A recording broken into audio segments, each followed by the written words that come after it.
Good morning. It is about 11:30, April the 21st.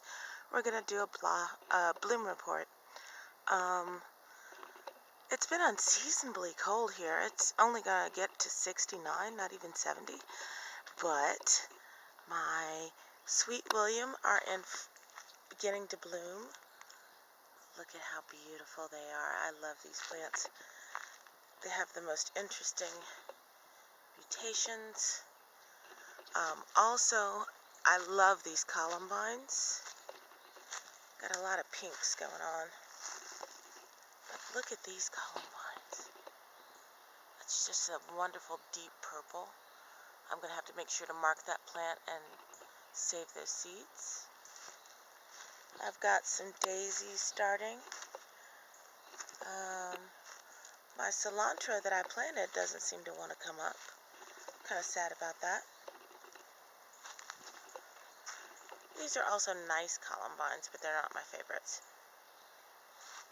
Got some great red and white Sweet Williams. We've got some seedlings showing, but not nearly as much as I would like. That cilantro came from last year that overwintered. These are my absolute favorites of the Columbines. So one of my plans today is to put some string or something to mark them so that I remember to come back and gather those seeds and spread them more widely. It's unseasonably cold, I've said. So normally I would want my tomatoes to be in the ground about now. Look at this rose. Yay.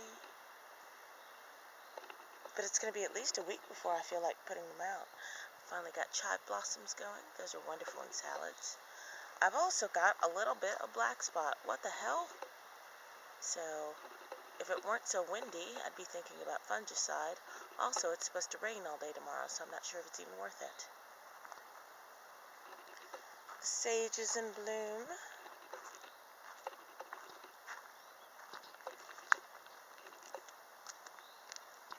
Overwintered sage. My mother had a sage plant that got to be like 6 feet tall. It leaned on the fence post between the cow pasture. So got lots of cow manure and lots of sun. I'm not sure if chicken manure and a little bit of sun will do the same, but let's see what goes.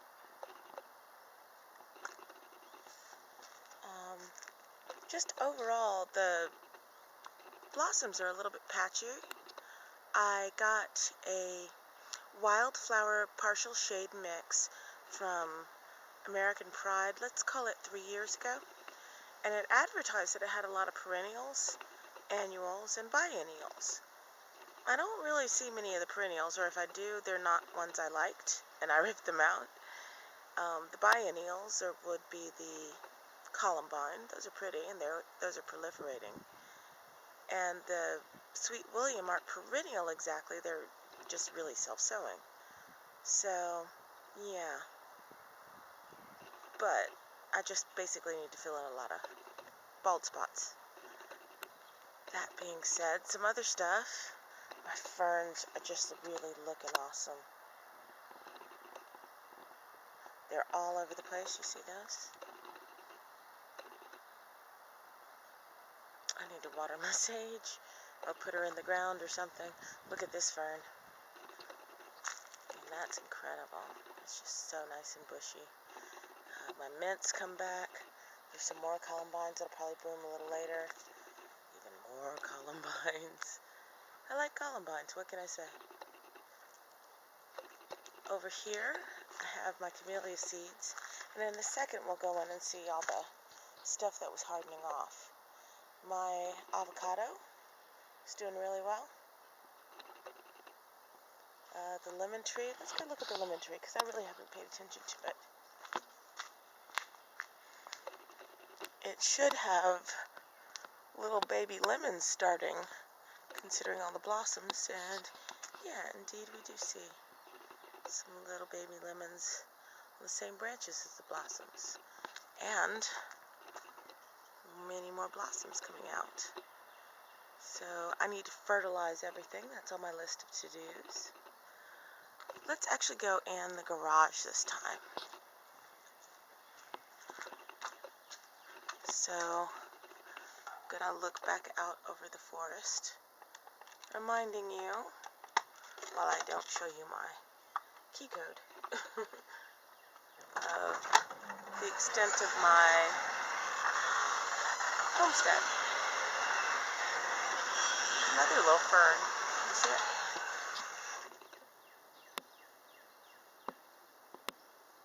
You see that fern? Right there. Next to the steps.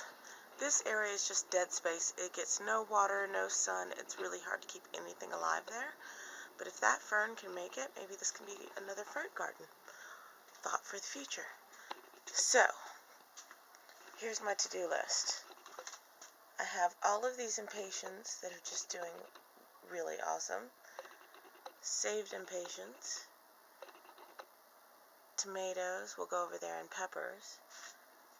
My basil and Roma, and I think these are beefsteak tomatoes, yeah. Look how they're wilting a little bit. It's okay, because I was going to cut all those leaves off anyway when I planted them. But they're pretty much hardened off. They're ready to go into a pot. I think I might actually put some boiling water in some of those big pots and just plant them out. Put a row cover on them. Let's see. It's really difficult to do this with my hand in this enclosed space. But let's go over here. These, oh no, those were cherry and beefsteak. These are the Romas. These are the Romas. They're growing right nice and straight and tall because of this light. It's right over them. This is an eggplant. I don't know why it's got those holes in it, because nothing else in my entire greenhouse has any holes in it, so I don't know what's eating the eggplant. Some nice marigolds. More marigolds. So that's going to be good. Peppers. Lots of nice peppers. And I must transplant some more ferns. Ooh, you need water. You need lots of water now. Right. So that is my to-do list for today. We're going to water and transplant everything. I think we're going to fertilize everything. And decide if we fungicide or not.